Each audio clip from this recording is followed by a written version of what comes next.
Bismillahirrahmanirrahim. Assalamualaikum warahmatullahi wabarakatuh. Alhamdulillah wa ni'matillah wa la hawla wa la quwata illa billah. Asyhadu an la ilaha illallah wa asyhadu anna Muhammadan abduhu wa rasuluh. Rabbi shrah li sadri wa yassir li amri wa hlul 'uqdatam min lisani yafqahu qawli.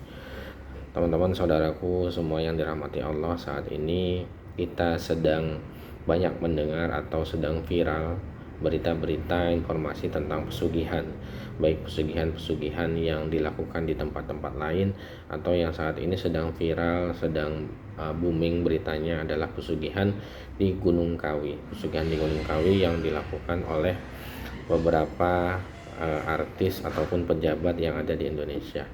Nah, bagaimana Islam memandang pesugihan ini? Teman-teman sekalian, dalam pandangan Islam, konsep pesugihan dapat ditinjau dari dua sudut pandang yang sangat bertolak belakang. Pesugihan tradisional atau mistis yang melibatkan makhluk gaib, dan pesugihan dalam arti bahasa menjadi kaya yang diajarkan melalui jalur syariat. Berikut adalah penjelasan lengkap mengenai kedudukan pesugihan menurut ajaran Islam. Yang pertama, pesugihan mistis atau tradisional, hukumnya haram dan syirik. Pesugihan yang umum dikenal di masyarakat adalah praktik mencari kekayaan secara instan dengan melibatkan kekuatan supranatural seperti bantuan jin, setan, pesugihan hitam, penggunaan jimat, sesajen, hingga pengorbanan tumbal.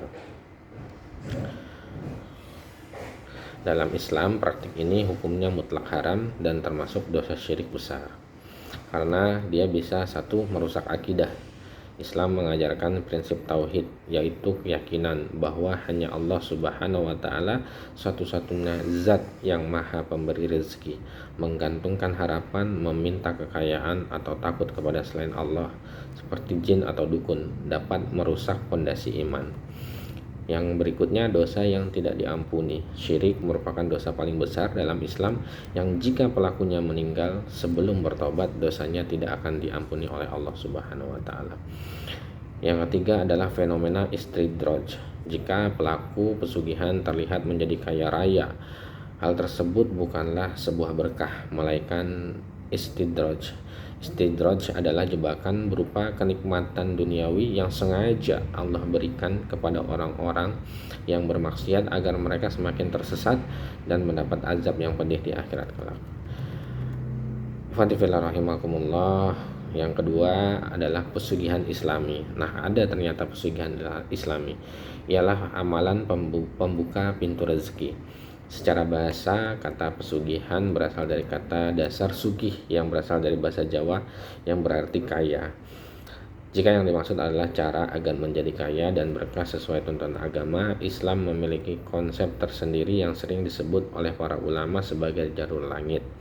Merujuk pada literatur Islam seperti kitab Ta'limul Muta'allim karya Syekh Burhanuddin Al-Zarnuzi serta penjelasan dari para pendakwah seperti Buya Yahya, ada amalan-amalan utama untuk menarik rezeki yang halal. Yang pertama adalah mendirikan sholat dengan khusyuk, menjaga sholat 5 waktu dengan menyempurnakan rukun, wajib, dan sunnahnya merupakan kunci utama pembuka keberkahan hidup.